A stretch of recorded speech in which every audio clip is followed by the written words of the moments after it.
Bonjour à tous. Nous voici rentrés maintenant dans cette 5e semaine de Carême. Nous avançons tous vers Pâques. Et j'avais envie ce matin, tout simplement, de vous relire cet évangile du jour, la fameuse résurrection de Lazare. C'est dans l'évangile de Jésus-Christ selon saint Jean. En ce temps-là, Marthe et Marie, les deux sœurs de Lazare, envoyèrent dire à Jésus, « Seigneur, celui que tu aimes est malade. » En apprenant cela, Jésus dit, « Cette maladie ne conduit pas à la mort. Elle est pour la gloire de Dieu, afin que par elle, le Fils de Dieu soit glorifié. » Jésus aimait Marthe et sa sœur, ainsi que Lazare. Quand il apprit que celui-ci était malade, il demeura 2 jours encore à l'endroit où il se trouvait. Puis après cela, il dit aux disciples, « Revenons en Judée. » À son arrivée, Jésus trouva Lazare au tombeau, depuis 4 jours déjà. Lorsque Marthe apprit l'arrivée de Jésus, elle partit à sa rencontre, tandis que Marie restait assise à la maison. Marthe dit à Jésus, « Seigneur, si tu avais été ici, mon frère ne serait pas mort. Mais maintenant encore, je le sais, tout ce que tu demanderas à Dieu, Dieu te l'accordera. » Jésus lui dit, « Ton frère ressuscitera. » Marthe reprit, « Je sais qu'il ressuscitera à la résurrection, au dernier jour. » Jésus lui dit, « Moi, je suis la résurrection et la vie. Celui qui croit en moi, même s'il meurt, vivra. Quiconque vit et croit en moi ne mourra jamais. Crois-tu cela ?» Elle répondit, « Oui, Seigneur, je le crois. Tu es le Christ, le Fils de Dieu. Tu es celui qui vient dans le monde. » Jésus, en son esprit, fut saisi d'émotion. Il fut bouleversé, et il demanda, « Où l'avez-vous déposé ?» Ils lui répondirent, « Seigneur, viens et vois. » Alors Jésus se mit à pleurer. Les Juifs disaient, « Voyez comme il l'aimait. » Mais certains d'entre eux dirent, « Lui qui a ouvert les yeux de l'aveugle, ne pouvait-il pas empêcher Lazare de mourir ?» Jésus, repris par l'émotion, arriva au tombeau. C'était une grotte fermée par une pierre. Jésus dit, « Enlevez la pierre. » Marthe, la sœur du défunt, lui dit, « Seigneur, il sent déjà, c'est le 4e jour qu'il est là. » Alors Jésus dit à Marthe, « Ne te l'ai-je pas dit? Si tu crois, tu verras la gloire de Dieu. » On enleva donc la pierre. Alors Jésus leva les yeux au ciel et dit, « Père, je te rends grâce parce que tu m'as exaucé. Je le savais bien, moi, que tu m'exauces toujours, mais je le dis à cause de la foule qui m'entoure, afin qu'ils croient que c'est toi qui m'as envoyé. » Après cela, il cria d'une voix forte, « Lazare, viens dehors. » Et le mort sortit, les pieds et les mains liés par des bandelettes, le visage enveloppé d'un suaire. Jésus leur dit, « Déliez-le et laissez-le aller. » Beaucoup de Juifs qui étaient venus auprès de Marie et avaient donc vu ce que Jésus avait fait, crurent en lui. Je me suis arrêté sur cette phrase au moment où Jésus dit, tout au début, « Cette maladie ne conduit pas à la mort, elle est pour la gloire de Dieu, afin que par elle, le Fils de Dieu soit glorifié. » C'est une phrase quand même compliquée à imaginer. Et en plus, dans ce contexte de maladie et de souffrance à cause du coronavirus, elle est certainement bien mal comprise. Et voici, par exemple, 2 écueils dans lesquels il ne vaut mieux pas tomber. D'un côté, son interprétation pourrait nous conduire à penser que Dieu a créé exprès ce virus pour satisfaire sa propre gloire, ce qui caractériserait un Dieu égoïste et sadique, se servant de l'homme pour arriver à ses fins. Cette vision de Dieu est bien sûr une erreur. Dieu ne provoque pas le mal, ni la souffrance, ni l'épreuve, ni la mort. Dieu est un Dieu créateur et non destructeur. Il veut même devenir le serviteur de l'homme. La grandeur de sa gloire n'a de sens que dans le fait où elle est au service de l'homme.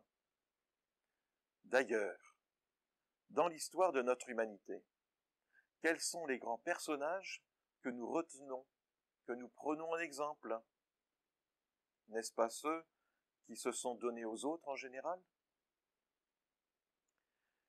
Voilà d'un côté. De l'autre côté, une autre interprétation pourrait nous conduire dans une crise mystique, où nous serions amenés à nous déconnecter de la réalité. Cela reviendrait à dire d'une manière exaltée, « Heureusement que tu souffres, puisque tu vas pouvoir voir la gloire divine, tu vas pouvoir être tout proche de Dieu. » C'est marrant comme cette expression concerne souvent la souffrance des autres d'ailleurs. La souffrance, ça n'est pas un but à atteindre.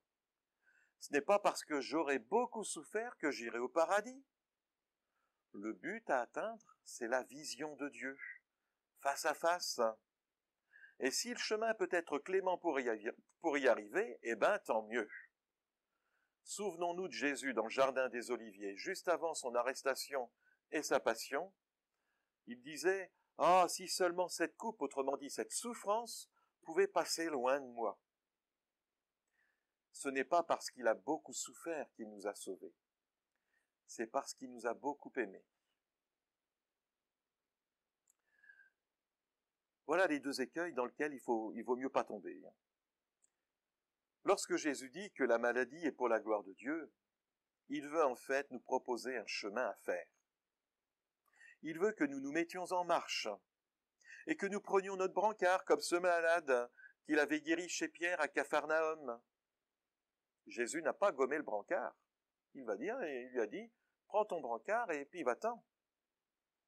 Ne le laisse pas là, emmène-le. Ça sera un témoignage pour les autres. En effet, un chemin d'épreuve peut devenir aussi un chemin de relèvement, un chemin de dignité, où l'homme devient un homme debout, non plus malgré sa maladie, mais avec sa maladie. Aussi, à la fin de cet épisode de Saint Jean que nous venons d'entendre, Lazare est bien debout, toujours avec ses bandelettes. Et Jésus demande après qu'on lui enlève ses bandelettes. C'est par exemple le rôle de tout personnel soignant dans les hôpitaux, dont la vocation est aussi de libérer le genre humain de ce qui l'opprime. Ah, mais vous allez me dire, mais si la mort venait à se manifester quand même? Alors la grande question sur l'existence même de Dieu se poserait inévitablement. Comment Dieu peut-il permettre ça? Pourquoi n'a-t-il rien fait? Souvenons-nous de Marthe. Seigneur, si tu avais été ici, mon frère ne serait pas mort. On dirait autrement aujourd'hui, si Dieu existait, ça ne serait pas arrivé. Voilà. Là, c'est marrant, mais on lui reproche de ne pas intervenir. Et puis, il y a tant de fois, lorsque notre vie morale n'est pas très exemplaire, eh ben, on est bien content qu'il n'intervienne pas. Voilà. Donc, qu'est-ce qu'il faut faire? Moi, je dirais, tout d'abord, cessons de voir Dieu comme Superman. Sa toute-puissance réside dans la force de son amour, et non pas dans un interventionnisme envahissant. D'ailleurs, qui d'entre nous peut dire que Dieu dirige sa propre vie? Faudrait-il que Dieu donne la solution à chaque problème? Alors dans ces cas-là, pas besoin pour l'homme de chercher la solution, pas besoin d'apprendre, pas besoin de dignité humaine non plus, puisque tout nous tomberait directement dans la bouche. Dans ces conditions-là, il n'y aurait plus l'homme debout, ça c'est sûr, mais l'homme assisté, on pourrait presque dire l'homme couché. La dignité humaine a un prix. Et parfois, il est bien cher, ce prix. Il est douloureux pour les familles. D'ailleurs, dans cette prière, souvent choisie lors des funérailles, il est écrit « La mort n'est rien. Je suis juste passé à côté dans la pièce, etc. » Moi, je suis désolé. La mort n'est pas rien. Je suis pas d'accord avec ce qui est écrit. Allez dire donc cette phrase à cette famille qui vient de perdre son enfant de 16 ans à cause du virus? Allez dire cela aux personnes qui n'auront même pas la possibilité de dire au revoir à la personne aimée et chérie? Allez dire cela aux soignants qui ne pourront pas soigner tout le monde, obligés de faire un choix déchirant pour savoir qui reste en réanimation et qui rentre chez soi? Au fond, est-ce même encore un choix? Oui, notre dignité coûte cher, très cher. Dieu n'a pas déclenché ce virus. Si vous me demandez alors d'où peut venir ce virus, je vous répondrai que je ne suis pas un expert en virologie. Je regarde sur Internet, qu'est-ce que j'y trouve? On me dit que les virus sont là depuis la nuit des temps. Tout comme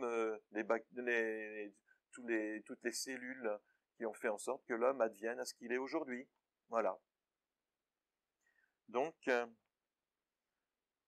s'il y a des virus dans la nature, et que la nature se comporte librement, eh bien, ça peut rejoindre aussi ce comportement libre de certains hommes. Certains hommes aussi peuvent devenir infectieux. Je sais une chose, par contre, c'est que Dieu n'a pas déclenché ce virus. Mais par contre, il a déclenché un processus de vie dans le cœur des hommes face à ce virus. Regardez aujourd'hui, même la Chine a proposé son aide aux États-Unis, alors qu'hier ils se rejetaient la faute l'un sur l'autre sur l'origine géographique du coronavirus. Finalement, est-ce que le savoir, ça va faire avancer les choses? Dieu n'a pas cherché à punir les hommes non plus. Dieu ne sait pas punir. Il ne condamne pas. C'est souvent le comportement des hommes qui les condamne eux-mêmes. Dieu cherche à sauver toute l'humanité, il ne veut en perdre aucun. Il n'attend d'ailleurs pas la résurrection pour nous donner la vie éternelle. Il veut déjà que nous en bénéficions dès maintenant, dans notre vie actuelle et bien terrestre. Alors dans cette semaine qui s'ouvre à nous, redoublons de vigueur pour porter dans la prière tous ceux qui risquent leur vie dehors, pour que nous puissions sortir de nos tombeaux, de nos confinements, comme Lazare. N'oubliez pas, la prière a toujours eu une force phénoménale. Il est peut-être temps de s'en rendre compte. Comme l'homme qui se met à marcher, la prière, ça marche vraiment aussi. N'oublions pas que Dieu ne nous laissera jamais tomber, parce qu'il nous aime, parce qu'il a déjà connu la souffrance, il l'a vécue, crucifié, par amour pour nous. Aujourd'hui, il nous demande de regarder plus loin que la croix, pas seuls, mais ensemble, en communion les uns avec les autres. En attendant, si nous ne pouvons plus marcher, lui, il est déjà en train de nous porter. Il marche pour nous. Voilà où se trouve sa gloire. À bientôt et bonne semaine.